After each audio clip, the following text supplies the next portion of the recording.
Hello Year 9, it's Miss Carew here, bringing you some information about GCSE history. So why is it important to study history? Our curriculum statement is that history is about critical thinking and empowerment of knowledge, giving you the power to be able to navigate the wider world. And the powerful knowledge that history gives us helps us understand the wider world. It helps us understand different cultures and different beliefs and to develop tolerance and acceptance for all of those in our world. And history also helps us to develop the ability to think critically. So to criticise, to dig deeper, to reflect, debate, discuss, analyse. When we look at the past and present, we need to use these skills, and the way that we do that is by generating lines of inquiry. And that means that we're questioning, we're creating a hypothesis, we're setting a statement and testing it to see how true those things are, and that helps us to form our own opinions. Because life is about navigating through information, and history helps us to question and challenge what people say, what they write, what they publish, and it helps us to critically analyse opinion and fact-check information, most importantly. History trains us to see through fake news and take part in society. This is what we mean by empowerment of knowledge. The skills that studying history gives you, helps you to be a much more critical, informed and tolerant citizen. So as you can see, there are many reasons to study history. Primarily, history is a facilitating subject. This means that the skills that you learn in history complement a huge amount of other subjects, other disciplines, and a range of careers. It gives you cultural awareness. It helps you to learn from the mistakes of the past, but also the successes of the past. It gives students skills that are not confined just to the study of the past, that are transferable. These transferable skills are massively valuable in many jobs. Being able to analyse and prioritise information is vital to decision making, which you will have to do in most of the careers that exist. Studying history builds your independence as well. It gives you a skill set to be able to keep your career options open. Also, universities really like it. They really respect it. The study of history gives you a wide range of careers that facilitate general academic qualifications in addition to those that require specific historical knowledge. It's looked upon very, very favourably by Russell Group universities as well. So what careers are possible with a GCSE in history, or indeed when you go on to an A-level in history?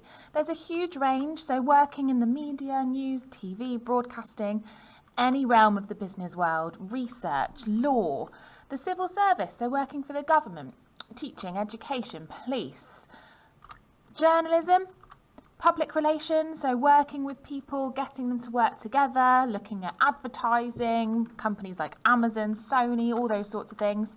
Personnel management, so looking after people, making sure people are well in the workplace. Social work, looking after children, looking after adults in society. Politics, getting into politics, becoming an MP, looking at the political side of our country, the police, education, government intelligence, and so many more.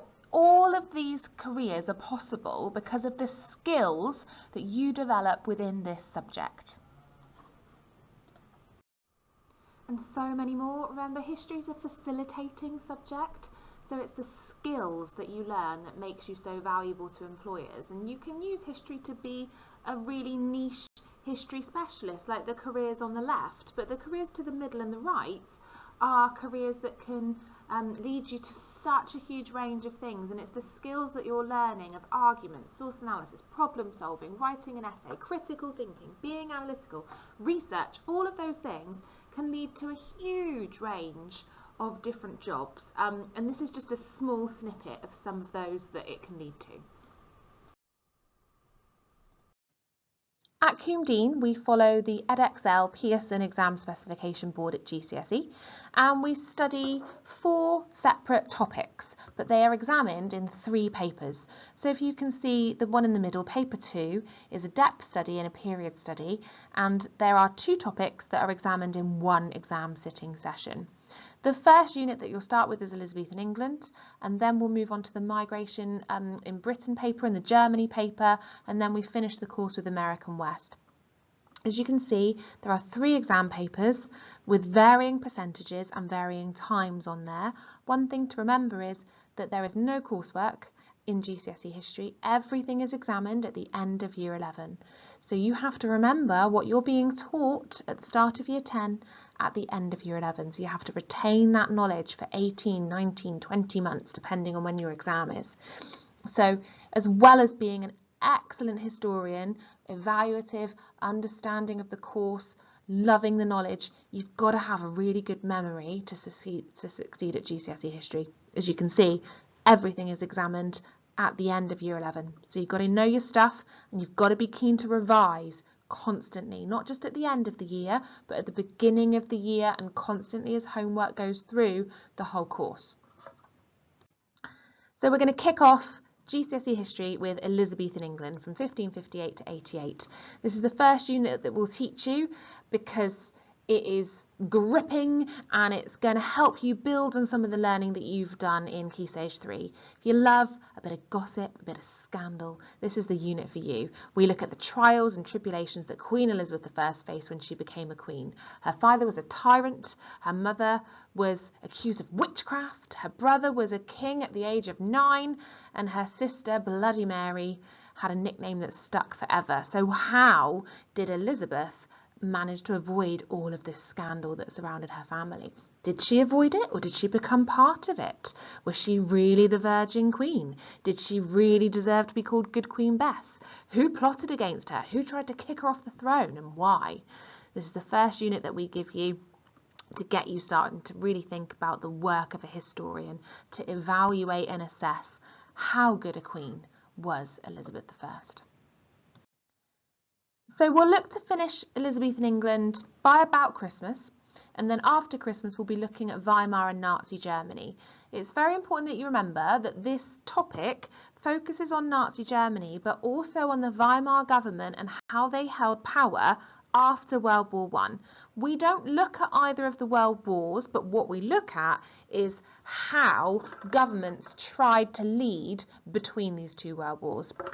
So if you've ever wondered how countries are led by terrible people and how those people have been able to get into power and how evil can rise and how dictators get away with doing what they did and how checks and balances seem to fall apart and how governments can thrive and rise but also fall and be taken down by the people, in this unit, we look into that political side of Weimar and Nazi Germany.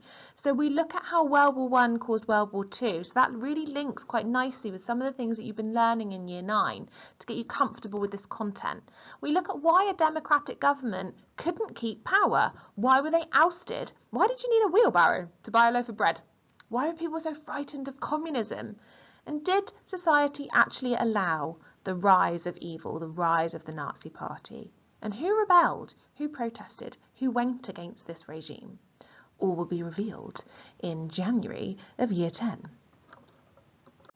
So Elizabethan England and Weimar and Nazi Germany are depth studies. This next one that will begin probably after the Easter holidays of Year 10 is a thematic study.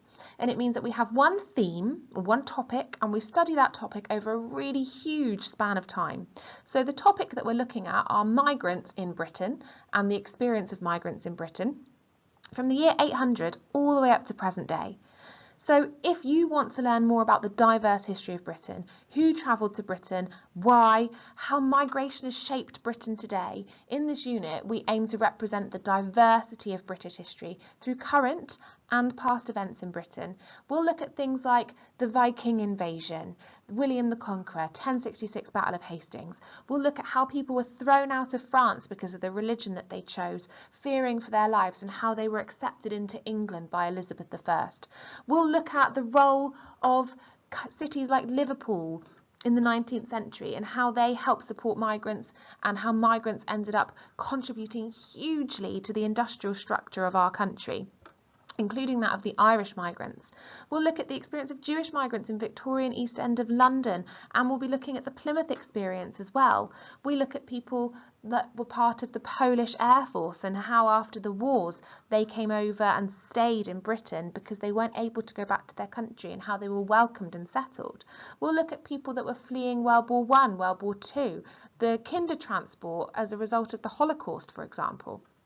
We'll also be looking at case studies throughout this unit. So every time period, we focus on a different city or a different place and how migration has impacted that place. So we'll look at York, we'll look at Soho, Spitalfields, Bristol, Leicester, Notting Hill, the Caribbean carnivals, Notting Hill Carnival, the celebrations of diversity, and the impact that migration has had on Britain. It's an amazing unit. It's a brilliant unit to learn the wide sweep of diverse history that we are so proud to have in Britain.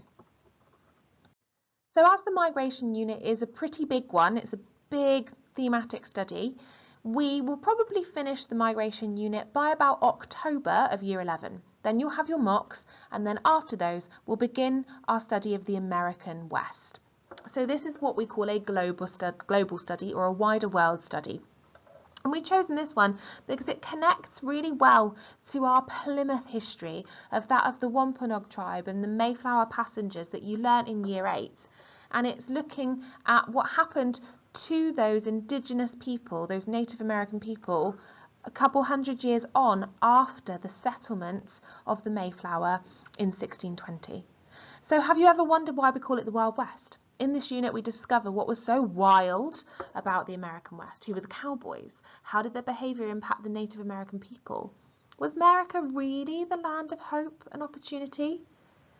Did anybody win out of the gold rush, of everybody rushing to gold mine and get rich? What caused the Civil War? What happened with the emancipation of slavery? In this unit, we look at the hidden history of America. We look at the movement of European settlers across America and how they tried to destroy the Native American way of life, and whether or not that was successful, and how so if it was, and how not if it wasn't. We also look at lawlessness in the West, the fact that they couldn't get enough sheriffs and police force out there to police things.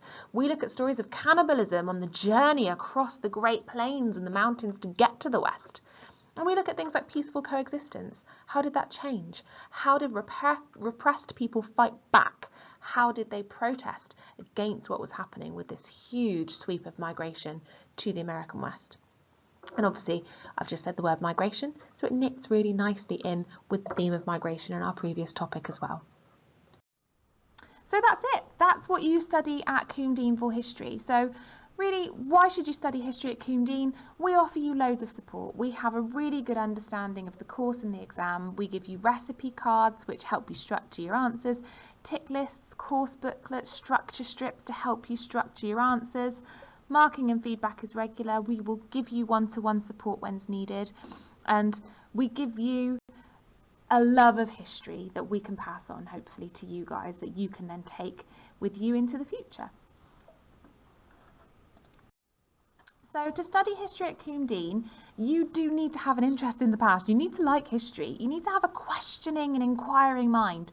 And you need to have a positive work ethic, a positive attitude to learning.